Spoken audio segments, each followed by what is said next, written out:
Hey guys, what's up? I was actually going to start a little section under my non-box breaking website about frequent questions I get. As most of you are aware, I have a few subscribers and I get quite a few questions, tons every week actually, and I try to answer every one of them. If anyone's emailed me, you'll notice that. So, one of my most frequently asked questions. I'm going to do this little segment quite a bit. If you like it, if you don't, that's all right too. But one of my most frequently asked questions is what box has the most value?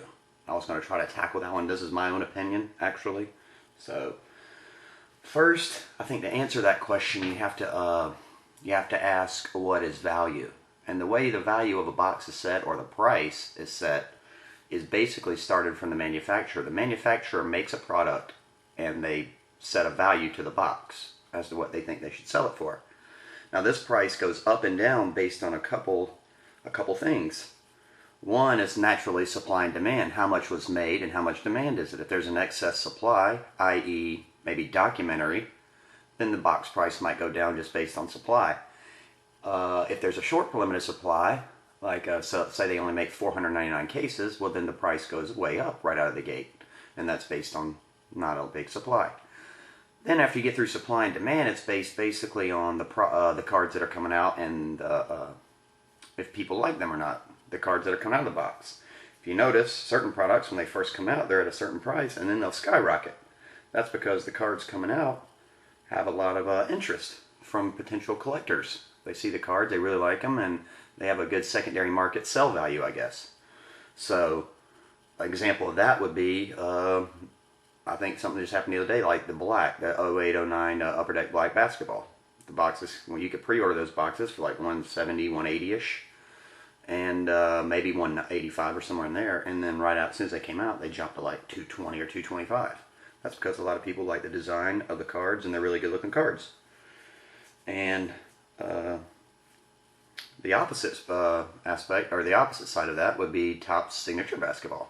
Topps Signature came out, had 8 autographs per box, but the secondary market didn't take to it too well. They didn't like the design or whatever, or maybe I don't know, they just didn't like the cards for whatever reason, and you notice the box prices have went down somewhat. So that's based on people's just what their opinion on the product and how it does in the secondary market as far as people liking the product. But that's just setting the value right there for that. That's just setting the value on the boxes when it first comes out. But when someone asks, I'll get this email all the time, what box has the most value for this price range?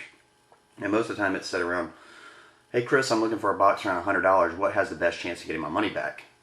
Well, to answer that question, and to be completely honest, there isn't one. There's not a box at any price range that you can pay for that box and have a good shot at getting your money back. They just don't. That's not really what the boxes are about. The boxes are supposed to be about entertainment, fun, just opening boxes. And yeah, if you get the big hit, the Michael Jordan autograph or something, hey, that's all good. And if you don't, well, that's the fun of opening boxes. That's entertainment.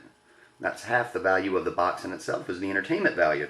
I mean, anyone that's opened a box and pulled a card that's valued at $1,000 or higher knows the entertainment value of opening boxes. You can find anything in those things, and that's the treasure hunt feel to it. But to say that you can pay $100 for this box and you have a great shot at getting your money back, that's just not the case. There's really not a box out there that does that. And at any price range, you could literally buy an 07 Artifacts football and pull a Peyton Manning, logo shield autograph. And that's out of a $40 or $50 box. And then you could buy a box of Exquisite for $500, and your biggest hits, I don't know, Marion Barber dual patch or something, or a patch auto of Marion Barber or something.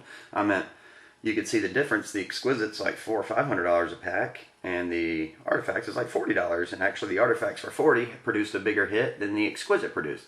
So like I say, that's just the whole gamble or treasure hunt, or however you want to say it, of the box. So my answer to that question would be, what box has the most value, is that there isn't one, and it's all luck of opening boxes. And I guess another way, if you look at value, is if you're a collector and there's certain players you like, the monetary value doesn't come into effect anyway. It's like who you're looking for player wise. So I can see if you're like, well, what's my best chances of getting patch cards. Some people really like multicolor patch cards. Well, then you can point them in the right direction of a box that might produce it, like a Premier or something like that, where there's usually a patch or two per box.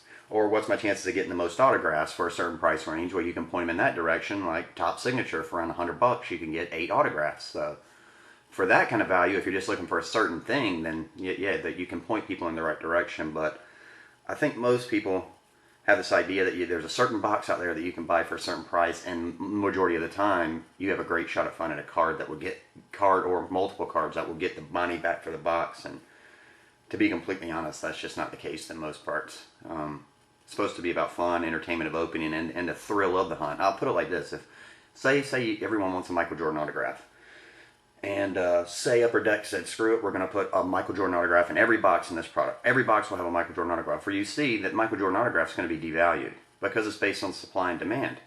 The demand for Michael Jordan autographs is greater than the supply right now.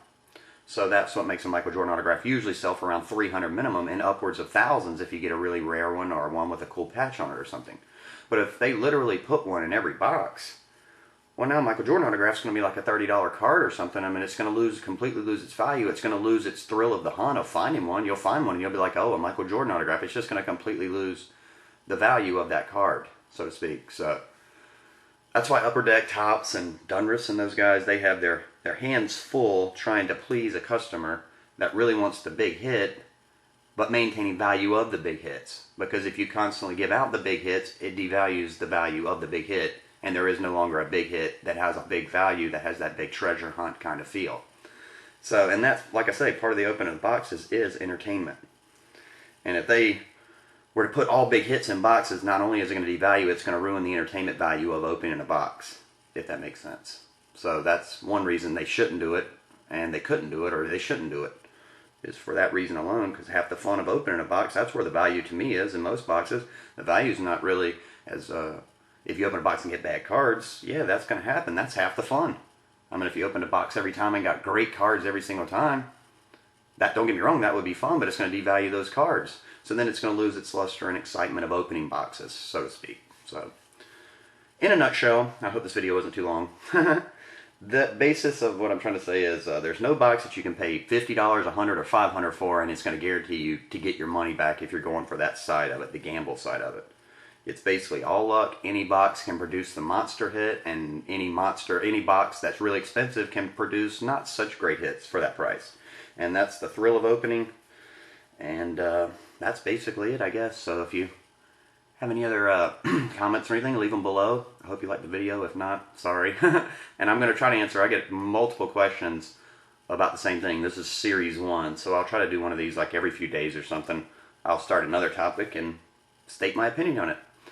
Alright guys, we'll see you later.